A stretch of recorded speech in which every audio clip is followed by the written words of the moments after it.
월 1억 4천만 원을 내면 미국 대통령의 말을 남들보다 먼저 볼 수 있습니다. 그것도 단 몇 초가 아니라 0.001초 단위로 빠르게 확인할 수 있는 권리입니다. 그런데 이 서비스가 시작된 곳은 일반 기업이 아닙니다. 바로 미국 대통령 도널드 트럼프의 소셜미디어입니다. 대통령이 직접 사용하는 SNS, 그리고 그곳에서 나오는 메시지는 때때로 세계 금융시장과 국제 정세를 움직였습니다. 그렇다면 질문이 생깁니다. 대통령의 정보를 돈을 낸 사람이 먼저 보는 것이 가능할까요? 그리고 이 서비스는 단순한 새로운 구독 모델일까요? 아니면 권력과 돈이 결합한 전례 없는 논란의 시작일까요? 지금부터 자세히 알아보겠습니다. 도널드 트럼프 대통령이 사용하는 소셜미디어 플랫폼, 바로 트루스 소셜입니다. 트루스 소셜을 운영하는 기업은 트럼프 미디어 앤드 테크놀로지 그룹 TMTG입니다. 그리고 최근 이 회사가 새로운 유료 서비스를 공개했습니다. 이름은 트럼프 대통령의 게시물을 더 빠르게 확인할 수 있는 프리미엄 구독 서비스입니다. 가장 비싼 요금제는 무려 월 최대 10만 달러, 우리 돈으로 약 1억 4천만 원에 달합니다. 그 대가로 이용자는 트럼프 대통령의 게시물을 다른 사람보다 먼저 확인할 수 있습니다. 그런데 여기서 많은 사람들이 놓친 부분이 있습니다.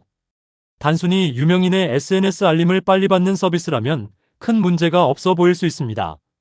하지만 트럼프 대통령의 트루스 소셜 계정은 일반적인 개인 계정과 다릅니다.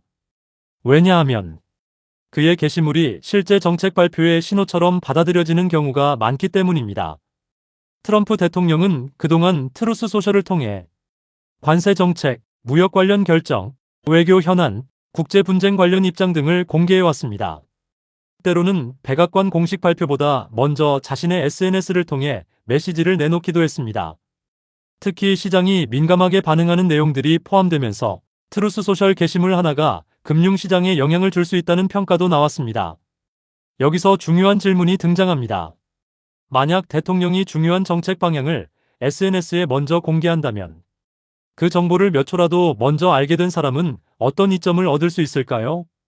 예를 들어 새로운 관세 정책 발표, 국제 갈등 관련 발언, 에너지 정책 변화, 이런 내용들은 주식시장과 원자재 가격에 영향을 줄 수 있습니다. 그렇다면 돈을 낸 사람이 먼저 정보를 얻는 구조는 공정할까요? 그런데 논란은 여기서 끝나지 않습니다. 더 큰 문제로 지적되는 부분은 트럼프 대통령 자신이 이 회사의 최대 주주라는 점입니다. 트럼프 대통령은 TMTG 지분 약 41%를 보유한 것으로 알려져 있습니다. 즉, 자신이 영향력을 행사하는 플랫폼에서 자신의 메시지를 활용해 새로운 수익 모델을 만든다는 점이 문제가 되고 있습니다. 비판하는 측에서는 이를 두고 대통령이라는 공적 지위를 사적 이익을 위해 활용하는 것 아니냐? 라는 의문을 제기하고 있습니다. 민주당의 애덤 쉬프 상원의원과 엘리자베스 워런 상원의원은 앞서 미국 증권거래위원회 SEC에 해당 서비스의 법적 문제를 조사해야 한다고 요구했습니다. 일각에서는 시장 조작이나 내부자 거래와 비슷한 위험이 발생할 수 있다는 우려도 나옵니다. 물론 반대쪽에서는 다른 해석도 나옵니다. 트루스 소셜은 민간 기업이 운영하는 플랫폼이고 유료 서비스는 기술적 접근권을 판매하는 것일 뿐이라는 주장입니다. 또한 대통령의 모든 발언은 결국 공개된 정보이기 때문에 이를 빠르게 전달하는 서비스 자체가 불법이라고 단정하기 어렵다는 의견도 있습니다. 하지만 이번 사건이 중요한 이유는 따로 있습니다. 핵심은 단순히 월 1억 원짜리 SNS 구독 서비스가 아닙니다. 문제의 본질은 세계에서 가장 영향력 있는 정치인의 메시지가 시장을 움직일 수 있는 상황에서 그 접근 속도에 가격표가 붙었다는 점입니다. 과거에는 정보가 권력이었습니다. 그런데 이제는 정보에 접근하는 속도까지 돈으로 살 수 있는 시대가 된 것일까요? 트럼프 대통령의 트루스 소셜 유료 서비스.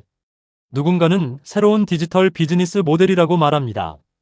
하지만 다른 누군가는 대통령의 영향력과 개인 사업이 결합한 위험한 사례라고 지적합니다.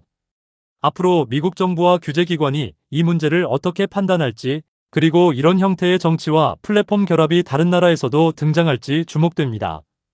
여러분은 어떻게 생각하시나요?